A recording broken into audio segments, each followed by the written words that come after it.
तुम्ही बघू शकता इथे आपली अस्सल पुणेरी मिसळ झणझणीत अशी रेडी झालेली आहे खाण्यासाठी. नमस्कार मंडळी, खव्यांच्या दुनियेत तुमचं पुन्हा एकदा नव्याने स्वागत आहे.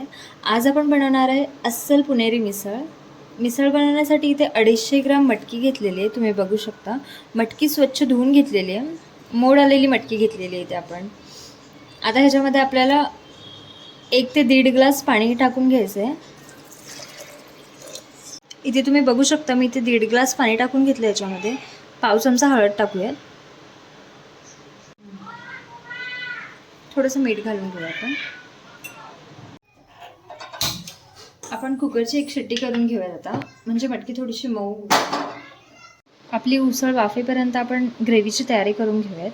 इथे मी मीडियम साईजचे 5 टोमॅटो घेतलेत. जर तुमच्याकडे मोठे टोमॅटो असतील तर तुम्ही 2-3 इनफ आहेत. इथे 10-12 लसूणच्या पाकळ्या घेतलेत.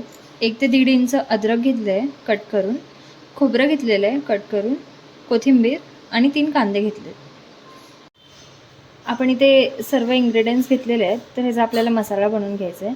तुम्ही मिसळ बनवण्यासाठी अजून काय काय इन्ग्रेडियंट्स ॲड करता ते पण मला कमेंट करून सांगू शकता. कारण का आपण बाहेर मिसळ खायला गेलो तर सगळ्याकडची मिसळ वेगवेगळी टेस्ट देते. तर त्याचप्रमाणे तुम्ही पण काय वेगळं करता तसं मला सांगू शकता. सर्वप्रथम मी कांदे टाकते याच्यामध्ये. आपल्याला गोल्डन होईपर्यंत थोडेसे परतून घ्यायचे कांदे. त्याच्यानंतर थोडेसे नंतर आपण जे कट करून घेतले ते टोमॅटो टाकले.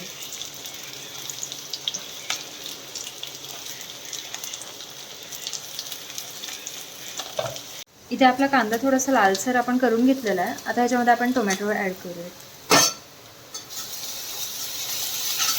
टोमॅटोमध्येच आपल्याला जे आपण लसूण आणि अद्रक घेतलेलं आहे ते पण आपल्याला ह्यातच टाकायचे आहे, जेणेकरून ते पण चांगलं फ्राय झालं पाहिजे.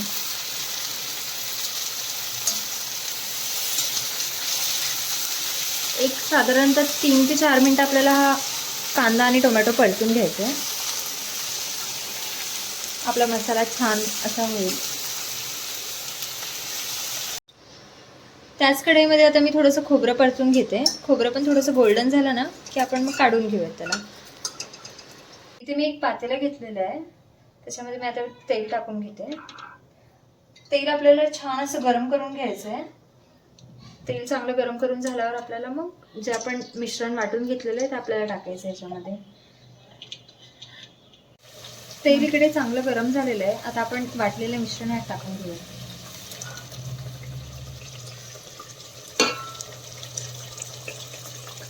मी इथे 2 ते 3 मिनटं हे मिश्रण छान असं फ्राय करून घेतलं तेलामध्ये. आता आपण ह्याच्यामध्ये मसाले ॲड करून घेऊयात.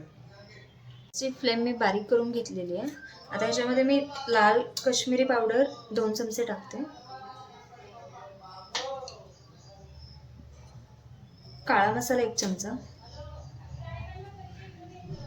हळद अर्धा चमचा. इथे मी 1 चमचा धन्याचा मसाला टाकते. मसाले छान असे भरभरून टाकायचे आहेत. मसाले टाकताना कंजूसी नाही करायची थोडी पण. आपल्याला अस्सल पुणेरी झणझणीत मिसळ बनवायची आहे. आता हे मिश्रण आपल्याला एक 4 ते 5 मिनटं छान असं वाफवून घेऊयात आपण, जेणेकरून सर्व मसाल्यांचा फ्लेवर त्याच्यामध्ये ॲड होईल. आता ह्याच्यामध्ये आपण सुहाना मिसळ मसाला ॲड करून घेऊया. जर तुम्हाला सुहाना मिसळ मसाला नाही टाकायचा असेल तर तुम्ही किचन किंग मसाला पण यूज करू शकता. सुहाना मिसळ मसाला टाकून आपण हे 3 ते 4 मिनटं वाफवून घेऊया. मसाला आपला 3 ते 4 मिनटं वाफेपर्यंत आपण थोडंसं गरम पाणी करून घेऊयात, जेणेकरून छान असा कट येईल. तुम्ही इथे बघू शकता छान असा मसाला आपला फ्राय झालेला आहे. आता आपण ह्याच्यामध्ये गरम पाणी टाकून घेऊयात, जेणेकरून मसाल्याला छान असा कट येईल.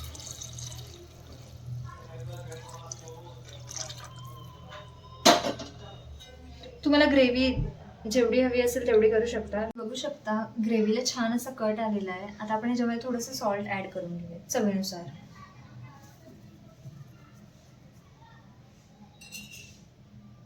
छान असं आपण उकळून घेतलेलं आहे. आता आपण ह्याच्यामध्ये उकडलेली मटकी टाकून घेऊयात. मटकी टाकल्यानंतर आपल्याला गॅस बंद करून घ्यायचा आहे. मटकी जास्त शिजवून नाही घ्यायची आता ह्याच्यामध्ये आपल्याला.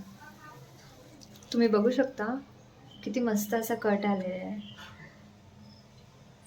मटकी टाकून झाल्यावर आपण छानपैकी आता बारीक चिरून घेतलेली कोथिंबीर टाकून घेऊया. दिसायला अगदी सुंदर दिसते. आता आपण सर्व करूयात, बघूयात. तुम्ही बघू शकता इथे आपली अस्सल पुणेरी मिसळ झणझणीत अशी रेडी झालेली आहे खाण्यासाठी. तुम्ही पण नक्कीच ट्राय करा आणि मला कमेंट करून सांगा. व्हिडिओ आवडला तर व्हिडिओला लाईक करा, शेअर करा आणि खव्यांच्या दुनियेला सबस्क्राईब करायला विसरू नका.